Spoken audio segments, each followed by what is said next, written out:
Eric here, rural investor. Disclaimer, for entertainment purposes only, not financial advice. Please do your own due diligence and consult any financial professional as you see fit.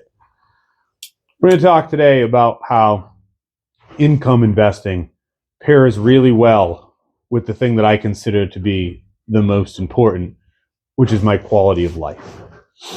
I've always been a person who likes to do things, right? I want to create or build or have my own business. I want to do things with my time. I like to get up and move. And income investing, I think, goes really well with that. It allows me to have a steady stream of income that I know is stable, that isn't reliant on me having a job or COVID, which is why we do this income investing. We'll get to that in a little bit.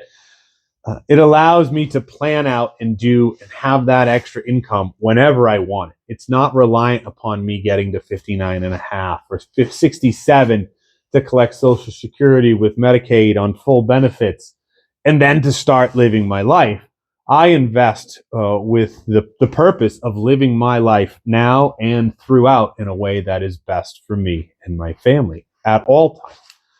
And investing for income does that. It allows me to take some assets, put them away, but immediately generate cash that I may or may not use. And it has a whole number of benefits that I think are excellent and make it a very good choice for people of all ages. First and foremost, I own all of the vehicles on my property. I own them all outright. I own, the two cars that we have, or the truck and the van. I own our utility vehicle, the tractor. I have an RV. And I have those things because I invest for income. I took out margin to pay those things off so that I owned all of the vehicles. If I have a problem, I know that I own that truck. I can go make money using my trailer. I know that I can get my tractor to a job site if I needed to. And it was important for me to create that security around equipment so that I had future options.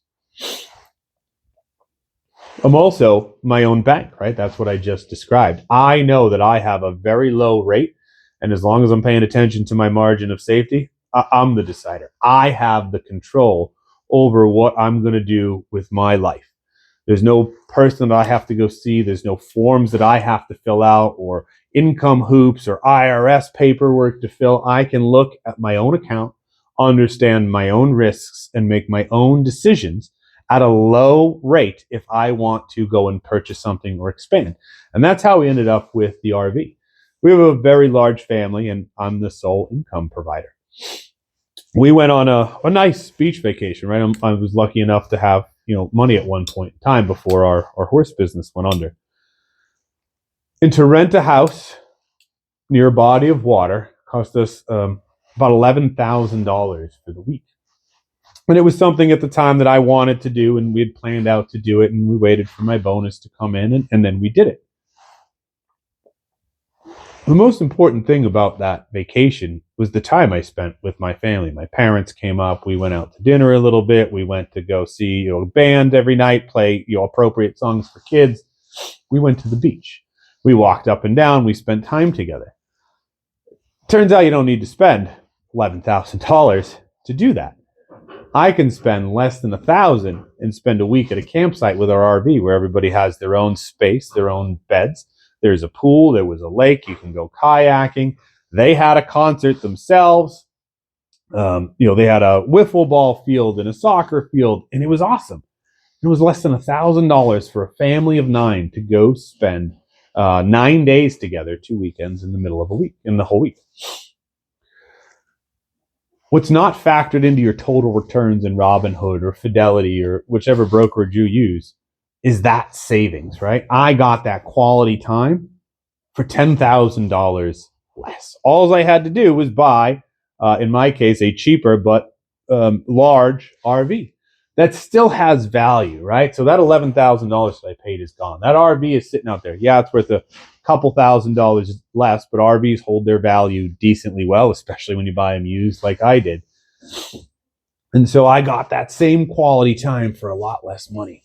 And that allowed me to buy a horse for me. My wife is shorter, my kids are younger, so we have mostly ponies or very, very small horses, and I'm tall and leggy. So I was able to get a horse. And I was able to get myself a dog, for me, right, to help me with my sheep, especially this spring, right? And I was able to take that $10,000 and reinvest it into my homestead. So not only did I get that quality time with the family, I then purchased a couple of assets for the farm. We got material to make the barn better and repair some of the driveway. And I got a horse for me to ride. And it just made my quality of life better to know that I had that income sitting there, that I have the ability to borrow against it, use that income to pay back the loan, to invest for more income. I didn't need a bank. I didn't need anybody's approval. All I needed to know are the risks and what I had available and the rewards. And I would encourage you all, as you go through this journey, is to look past just the total return of your investing and how does it fit into your life? What is that money doing for you? And maybe you do want to have a pile of money when you're 67, and you should do that. But there are other ways to invest. There are other ways to use that income. And for me, it's maximizing that quality of life. It's being able to take the kids on a week-long vacation. It's being able to buy a milk cow. That's how we got our milk cow this fall, right? We knew a person who was looking to get rid of some cows, told us we were going to he had a pregnant cow for us. And I didn't have the cash from my job on hand. I went pulled out some margin, got ourselves a cow, which then calved. And it was because I knew that I had that income, that in less than 1 month, what I took out would be replaced. It allowed us to then get into a little bit more homesteady feel, which was to create this milk cow. And now we're using it to enhance our gardening skills. My wife, who doesn't work but homeschools the kids and does all home cooked meals, she's getting into plants and she's learning how to propagate. And all that takes upfront resources. But once you have the resources, it actually generates income. And the way that we're able to start these little side businesses or pursue these increases in quality of life is because I have that income. I don't have to worry about, oh boy, did we bomb Iran and the stock market is down, even though it's not down that bad. Or, oh no, Bitcoin is down 50%. I don't want to sell my shares. That's no good. I'm still getting income from all that stuff. I haven't missed a single beat with Bitcoin being down or the Magnificent Seven struggling. It has affected my investing life none at all. And it has allowed me to continue to use that income the way that we've talked about, to average in when things are, going pretty well into the indexes, to save up, to buy into the things when they're at their near low valuations that I've talked about endlessly for the last 2 or 3 videos. But it's also allowed me to get an RV, to reduce the cost of my vacations, but maintain that high quality time that I get with my kids. It's allowed me to get this access to the cow so that we can have, for our family and our purposes, our access to raw milk. It's allowed us to expand our ability to plant and pot and grow our own vegetables. And I'm just very thankful for the failed business which led to this. And so you never know what's going to come out of things as long as you continue to get up, dust yourself off, and persist. The reason that we invest for income is because we had a plan. We took our money and we invested it in a barn, and we were working with a nonprofit. My wife was a therapeutic rider by trade, and she worked with a lot of kids that had less than ideal physical and mental conditions. And her job, which she took pride in, was helping them through those difficulties with horses. And I was lucky enough to actually witness the amazing transformation that a child can have while riding a horse, and the function that comes back, whether it was speech or just physical ailments that just lessened for some kids. It was amazing. But COVID happened, and, it forced the nonprofit profit under, right? We couldn't get riders in, but we were left with all of the infrastructure, the overhead, without any of the income. And so we turned to things that would give us more control over our lifestyle, so that eventually one day we can get back to those things. It went out. And so without that failure, without that trying to do something and failing, I would never have switched to income investing, and I wouldn't have had the cash for the milk cow. I'd still be spending, $8, $10, $11, $12,000 on a family vacation when I'm really after is the quality time. And so I think that leads me back to my last point on this video, which is purpose, right? You can't be afraid to go after your purpose. Everybody's been really polite, except for one person who was blocked for language in the comments, and I really appreciate everybody's opinions. One of the things I see all the time is, "Oh, don't use margin. You got to be cautious. It's dangerous." And maybe the person making those comments has the exact life that they want and a pile of money. Most of us don't. And you can't be afraid to fail. You need to understand the risks and where you stand and what you're doing and take responsibility for your decisions. But you can't be afraid to pursue your life's purpose.